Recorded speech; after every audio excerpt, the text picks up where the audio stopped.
여름방학이 코앞으로 다가와 있는데요. 아이들의 영어 실력 향상을 위해서 아이들이 읽어볼 만한 영어 책들은 좀 준비를 하셨는지요? 뉴파파 인스타 계정과 유튜브 계정 그리고 라이크 영어 계정에서는요. 앞으로 일주일에 한 번씩 아이들이 여름방학에 읽어볼 만한 책들을 일주일에 한 번씩 소개해 드릴 것입니다. 여름 동안 쭉 진행되는 것이니까 바로 가기 좋아요 눌러두시고 살펴보시면 도움이 되실 겁니다. 먼저 영유아들에게 추천드릴 만한 책은요. 바로 이것입니다. 시리즈물인데요. Curious George라고 하는 유명한 시리즈가 있는데 그것의 영유아 K, 그러니까 유치부죠. 그리고 그레이드 1 레벨에 속하는 책입니다. Math와 STEAM에 이제 집중되어 있는 Curious George 이야기 책인데요. ORT로 따졌을 때 스테이지 2에서 3 정도, 그리고 Journeys 미국 교과서 수준으로 봤을 때 그레이드 1.12 정도면 어렵더라도 읽어낼 수 있는 그 정도의 쉬운 수준입니다. 이 책 안에는 이 세트 안에는 10개의 책들과 카드로 되어 있는데요. 특히나 이제 스팀 수업을 하거나 또 아이들에게 과학과 수학을 조금 노출시켜 주고 싶다 하신다면 이 책 아주 좋습니다. 특히 이 책은 계절, 날씨, 그리고 건강, 그리고 여기 보면 shape, 그래서 도형, 또 garden 이래서 생물도 나오고요.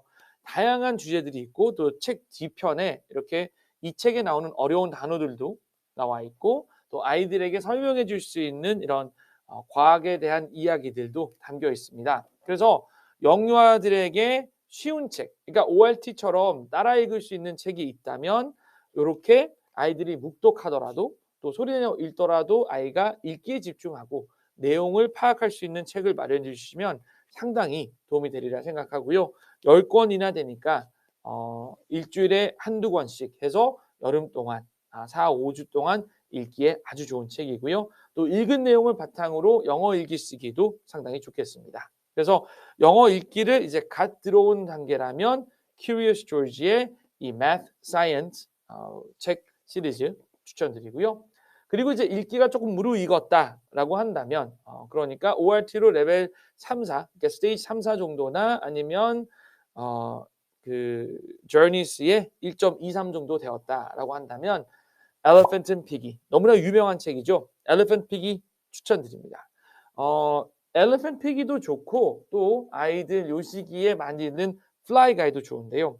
Fly Guy와 Elephant and Piggy의 차이를 아시나요? Fly Guy는 우리가 흔히 얘기하는 narrative예요. 그러니까 이야기인 거예요. 설명이 있고 아이들이 이걸 이야기를 읽어가면서 내용을 파악하는 것이고요. 그리고 Elephant and Piggy는 설명이 없고 대화만 있습니다. 그렇기 때문에 회화력을 자극하기에는 사실 Elephant and Piggy가 좋고요. 또 아이가 이야기를 따라가면서 독해를 배우기에는 Fly Guy가 좋습니다. 예를 들어서 우리가 일반적으로 이런 Fly Guy나 Elephant and Piggy를 읽고 그 다음 단계로 갔으면 좋겠다라고 하는 게 이런 Nate the Great와 같은 아주 쉬운 챕터북이 되겠는데요. 굳이 이 시작과 끝을 또는 과정을 우리가 정하자면 Elephant and Piggy가 조금 더 접근법에 좋고요. 그 다음이 Fly Guy 그리고 Nate the Great 같은 책이 좋겠습니다. 그래서 포스트잇이 붙어 있었네요. 그래서 시작을 한다면 이제 조금 읽기를 하고 아이가 회화도 좀 익혔으면 좋겠다라고 한다면 요런 Elephant and Piggy나 Fly Guy 들어가면 좋겠고요. 그리고 그 다음 단계로 Nate the Great로 들어가면 좋겠습니다. 이러한 책들을 읽을 때는 꼭 아이들에게 "무슨 내용이었어? 한번 설명해 봐." 물어보면 좋겠고요. Elephant and Piggy는 다이얼로그 중심이니까 아빠가 엘리펀트를 맡고 이제 아이가 저기 피기를 맡는다든지, 그러니까 제럴드를 맡고 피기를 맡는다든지 그런 형태로 가면 아주 아이가 읽기를 빨리 배울 수 있습니다.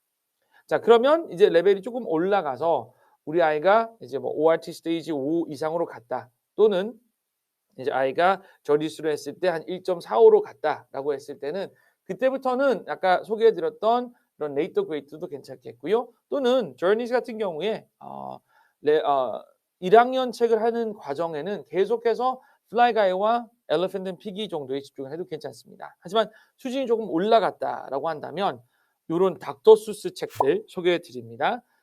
제 아들 때문에 사실 저는 이 책을 구입하게 됐는데요. 닥터 수스 시리즈 중에서 토마스 기차 시리즈가 이야기들이 있어요. 이게 서너 권 정도 됩니다. 그래서 요거는 그중에서 제 아이가 특별히 좋아하는 Trains, Cranes, Troublesome Trucks라는 이야기인데요. 토마스와 친구들 만화로도 있는 이야기예요. 그래서 글밥이 제법 많기는 하지만 그래도 이게 플라이 가이 후반 책보다는 그렇게 많지는 않습니다. 하지만 이야기의 페이지가 많아서 아이들이 읽기에는 조금 수준이 있어야 됩니다. 그래서 적어도 저니스나 그 ORT로 따졌을 때 6, 7 이상 정도는 되어야 수월하게 읽을 수 있는 책이고요. 하지만 토마스를 좋아한다면 부모님이 옆에서 조금 읽는 걸 도움 주셔서 읽기에도 상당히 괜찮은 책입니다. 요거만큼은 수준은 되지 않는데 그래도 아이가 조금 닥터 수스 정도 봤으면 좋겠다라고 한다면 물론 뭐 Green Eggs and Ham처럼 이런 낭독을 위한 책도 좋겠고요. 요 책도 제가 추천드립니다. 요거는 In a People House라는 책인데요. 요 책에서는 간단해요. 단어를 배우는 책입니다. 집안에 무슨 물건이 있느냐라고 했을 때 뭐 가위도 있고 scissors, 바늘도 있고 버튼도 있고 침대도 있고 뭐 베개도 있고 그리고 온갖 그릇 이야기 또 장난감 이야기 여러 가지가 나오는데요. 이 책을 통해서 아이가 읽고 우리 집에 무엇이 있느냐 한번 조사해 보자라고 해서 단어 쓰기 공부하기에도 상당히 좋습니다. 그래서 요거는 사실 파닉스 정도 배우는 아이들에게도 단어 익히면서 집에 있는 물건들 읽어보고 써보고 하기에도 상당히 좋은 책으로 소개드립니다. 자, 그러면 이제 우리 아이가 초등 정도에 들어왔다라고 했을 때는 저는 요즘 아이들한테 가장 추천 많이 하는 책이 요겁니다. When You Trap a Tiger. 뉴베리상을 받아서 워낙에 유명해져 있는 책이기도 하죠. 한국계 작가, 물론 이제 혼혈로 3세 정도 되는 걸로 알고 있어요. 의 작가이긴 한데 우리나라의 전래동화인 햇님 달님을 기반으로 쓴 책입니다. 이 영어 도서 중에서 다른 뉴베리 메달상을 받았던 홀스라든지 아니면 Gathering Blue 정도 읽을 수 있으면 쉽게 읽을 수 있는 책입니다. 윈 딕시보다는 조금 더 어렵지만 그래도 윈 딕시를 끝냈다면 도전해 볼 만한 책이고요. 안에 할머니라는 단어가 나오기도 해서 사실 우리나라 아이들이 읽기에 상당히 친근하게 읽을 수 있는 책이고요.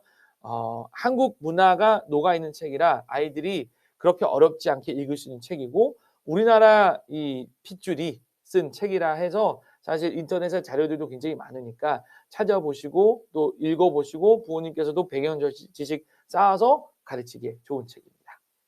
자, 그럼 마지막으로 초등 고학년이거나 아니면 중학생 정도 되었다라고 한다면 워낙에 많은 그 추천들이 있는 책이긴 하지만 이번 여름에 저는 To Kill a Mockingbird, 앵무새 죽이기 소개해드립니다. 사실 요즘에 인문학 교양 도서로 워낙에 자세하고 다양한 것들이 많기는 하지만 요즘 화두가 되는 것 중에 하나가 정의라는 거거든요. 그 앵무새 죽이기는 인종차별에 대한 책이에요. 그리고 이거 3권 다 앵무새 죽이기입니다. 제가 앵무새 죽이기 덕후이기도 하고요. 이게 이제 요게 제가 고등학교 때 읽었던 거랑 표지가 똑같은 거고요. 그리고 중학교 때 사실 읽기도 했습니다, 저는. 요게 50년 그 기념판. 그리고 요거는 그냥 우리나라에 왔을 때 있던 책이긴 했어요. 그러니까 이런 다양한 버전이 있습니다만은 내용은 똑같으니까 상관이 없습니다. 영화도 워낙 훌륭하고요. 또 정의라는 것은 지금 우리나라 초등, 중등, 고등학교 아이들이 에세이 대회를 했을 때 가장 활용하기 좋은 주제가 됩니다. 그리고 그것을 에세이를 쓸 때 인용하기에 굉장히 좋은 책이 되어주는 부분이에요. 그래서 앵무새 죽이기, 물론 이거 이외에 정의란 무엇인가라든지 역사란 무엇인가라든지 사피엔스라든지 이런 책들도 많지만 사실 사피엔스나 호모데우스나 뭐 21세기를 위한 21가지의 질문 이런 유발 하라리 책들 또 정의란 무엇인가가 조금 오래되어서 요즘에는 공정함의 착각이라는 마이클 샌델의 또 다른 책도 있고 기타 책들 많습니다. 하지만 정작 읽었을 때 아이가 100% 소화하기, 영어로 읽었을 때 100% 소화하기 힘든 책이라는 점. 그래서 차라리 앵무새 죽이기나 또 동물농장 이런 책들도 좋죠. 읽었을 때 조금 더 아이가 소화해내고 인용했을 때 좀 더 품위가 있습니다. 글을 썼을 때 유발 하라리의 일부를 인용하는 것보다 이 앵무새 죽이기를 인용했을 때 조금 더 품이 있는 이유는 유발 하라리에 있는 책들 많은 책 안에는 많은 통계 자료나 나름 또 유발 하라리의 통찰이 있기는 하지만 아이들이 그 부분에서 인용을 할 때 쉽게 쓸 수 없는 어휘들도 굉장히 많고요. 또 잘못 인용했을 때 오히려 오해받을 경우가 많습니다. 근데 앵무새 죽이기와 같은 고전을 인용할 때는 그 연설 한두 마디 가지고도 충분히 읽는 사람의 감동을 줄 수 있거든요. 그래서 여러 가지 책들이 있고 아까 말씀드렸듯이 뭐 바리대왕, 동물농장, 1984 이런 내용들, 이런 뭐 멋진 신세계 이런 책들이 많기는 하지만 그중에서도 저는 이번 여름에 아이들이 앵무새 죽이기 읽어봤으면 좋겠다 싶습니다. 동물농장 같은 책도 물론 좋기는 하지만 동물농장은 조금 더 정치적인 이런 배경 지식이 있을 때 이해하기 쉬운 책이기 때문에 앵무새 죽이기 초등 고학년 또는 중학교, 고등학교 아이들이 읽어볼 만한 책으로 강력히 추천드립니다. 다음 주에 또 다른 영유아 초등, 중등, 고등을 위한 책들 한두 권씩으로 또다시 찾아뵙겠습니다. 먼저 괜찮은 책이다 싶으시면 한번 인터넷 서점 들어가셔서 서평도 읽어보시고 아이들과 한번 읽어볼 것을 권해드립니다. 감사합니다.